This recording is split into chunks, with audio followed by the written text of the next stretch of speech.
tapat, matatag at maaasahan balitang tama at totoo lamang dito sa Pilipinas Network. Magandang araw sa ating mga kababayan sa Pilipinas at sa buong mundo. Huwag kalimutang pusuan ang video, sumubaybay at pindutin ang batingaw upang lagi kayong updated sa balita. Simulan na natin. Isang malaking dagok ang tinamo ng puwersang pandagat ng Russia matapos ideklara ng Ukraine ang matagumpay na pag-atake at pagwasak sa isang kilalang barkong pandigma ng Moscow. Ayon sa opisyal na pahayag ng Ukrainian Navy, matagumpay nilang pinasabog ang Russian patrol ship na Izumrud. Naganap ang operasyon malapit sa Novorossiysk, 300 kilometro mula sa linya ng labanan. Ginamit sa mapangahas na atake na ito ang isang makabagong unmanned surface vessel o drone boat na kilala sa tawag na Sarkan 3000. Kinumpirma ng panig ng Ukraine na direktang tinamaan ng naturang drone boat ang barkong Izumrud habang ito ay nakadaong. Idinagdag pa sa ulat na nagdulot ang pagsabog ng matinding pinsala at naging sanhi ng pagkamatay at pagkakasugat ng ilang miyembro ng mga tripulanteng Ruso. Upang patunayan ang tagumpay, naglabas ang Ukrainian Navy ng mga satellite imagery ng barko. Sa mga larawang ito, malinaw na makikita ang malaking butas sa kanang bahagi ng katawan ng barkong pinaniniwalaang Izumrud habang nakatigil sa gilid ng pantalan. Ang pinsalang ito ay nagpapatunay sa lakas ng pagsabog na idinulot ng drone boat ng Ukraine sa kanilang misyon. Sa kabila ng mga seryosong akusasyon at paglalabas ng mga ebidensya mula sa panig ng Ukraine, nananatili pa ring tahimik ang pamahalaan at militar ng Russia hinggil sa insidente. Wala pang opisyal na pahayag o reaksyon na inilalabas ang Kremlin o ang Ministry ng Depensa ng Russia upang pabulaanan o kumpirmahin ang pag-atake sa kanilang patrol ship na Izumrud na nagpapakita ng matinding tensyon sa rehiyon ng Black Sea. Ang barkong Izumrud ay may malalim na kasaysayan sa hidwaan ng dalawang bansa. Ayon sa Ukrainian Navy, ang patrol ship na ito ay lumahok sa pag-atake ng Russia laban sa mga barko ng Ukraine noong Nobyembre ng taong 2018 na kilala bilang Kerch Strait Incident. Ito ang itinuturing na isa sa pinakamalubhang sagupaan bago ang malawakang digmaan noong 2022. Sa kanilang opisyal na mensahe, binigyang diin ng Ukrainian Navy na ang pag-ataking ito ay bahagi ng kanilang paniningil. Ayon sa kanila, hindi maiiwasan ang paghihiganti at patuloy nilang sisingilin ang bawat barko ng Russia na nagdulot ng pinsala sa kanila. Ang pahayag na ito ay nagpapatunay ng matatag na determinasyon ng Ukraine na ipagputuloy ang kanilang mga operasyong militar sa karagatan. Upang maunawaan ang kahalagahan ng paghihiganting ito, balikan natin ang naganap noong Nobyembre ng taong 2018.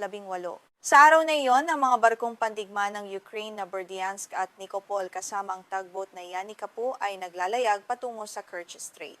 Ang estratehikong daanang ito na kontrolado ng Russia ay ang nag-iisang lagusan na nag-uugnay sa Black Sea at sa mas maliit ngunit mahalagang Sea of Azov. Iginiit ng pamahalaan sa Kyiv na ang paglalayag ng kanilang mga barko mula sa daungan ng Odessa patungo sa Mariupol ay ganap na legal at alinsunod sa mga internasyonal na batas. Ayon sa kanila, nagpadala sila ng maagang abiso sa pamahalaan sa Moscow tungkol sa rutang tatahakin ng kanilang plota. Ito ay upang maiwasan ang anumang hindi pagkakaunawaan sa pagitan ng mga sundalo ng dalawang bansa sa sensitibong rehiyon. Gayunpaman, iba ang naging bersyon ng kwento mula sa Federal Security Service ng Russia o FSB. Inakusahan ng ahensya ang 3 barkong pandigma ng Ukraine ng hindi pagsunod sa mga tamang pamamaraan ng paglalayag sa kanilang teritoryo. Maraing itinanggi ng FSB na nakatanggap sila ng anumang impormasyon o abiso mula sa Kyiv tungkol sa paggalaw ng mga barkong ito na nagbunsod sa kanila upang magsagawa ng agarang pagpigil. Ayon sa ulat ng Russia, nagpadala ang kanilang border guard ng mga babala sa mga barko ng Ukraine na lisanin ang kanilang nasasakupang karagatan at exclusive economic zone. Ngunit ayon sa kanila, binaliwala lamang ng plota ng Ukraine ang mga babalang ito. Nagpatuloy ang mga barko ng Ukraine sa pagpasok sa mga ipinagbabawal na bahagi ng karagatan habang gumagawa ng mga mapanganib na maniobra na nagpalala sa sitwasyon.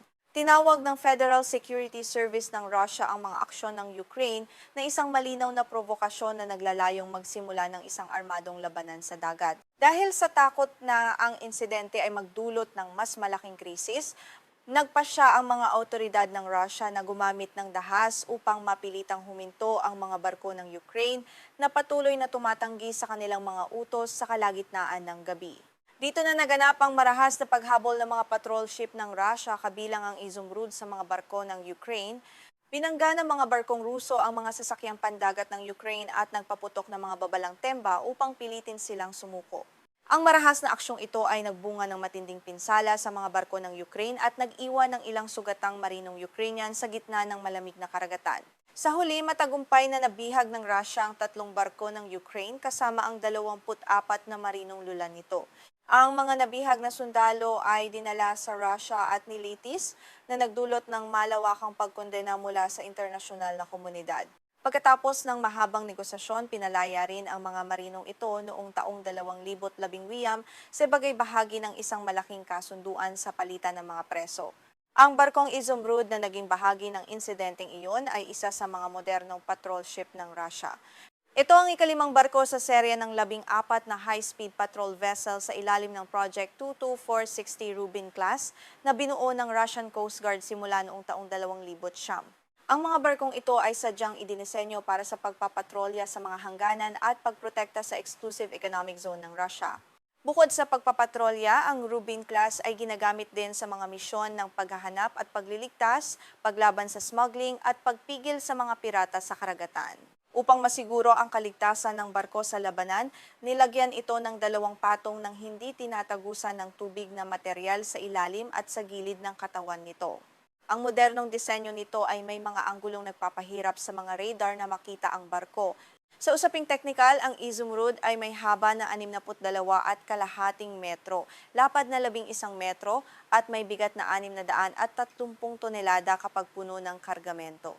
Ang barko ay pinatatakbo ng 20 regular na tripulante at may kakayahan ding magsakay ng karagdagang 14 na pasahero o mga sundalo para sa mga espesyal na operasyon sa karagatan ng bansa.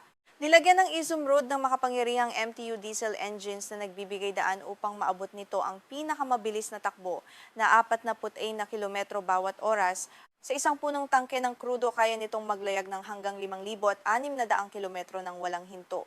May kakayahan din itong manatili sa karagatan ng hanggang 30 araw nang hindi nangangailangan ng karagdagang supply. Ang isa pang natatanging tampok ng barkong ito ay ang helipad na matatagpuan sa likurang bahagi nito. Ang helipad na ito ay kayang tumanggap ng mga transport helicopter tulad ng Ka-226 o mga Advanced Unmanned Aerial Vehicle tulad ng Horizon Air S-100. Ang mga kagamitang ito ay nagbibigay daan sa mga tripulante na makatuklas ng mga maliliit na target sa karagatan mula sa layo na hanggang 150 kilometro.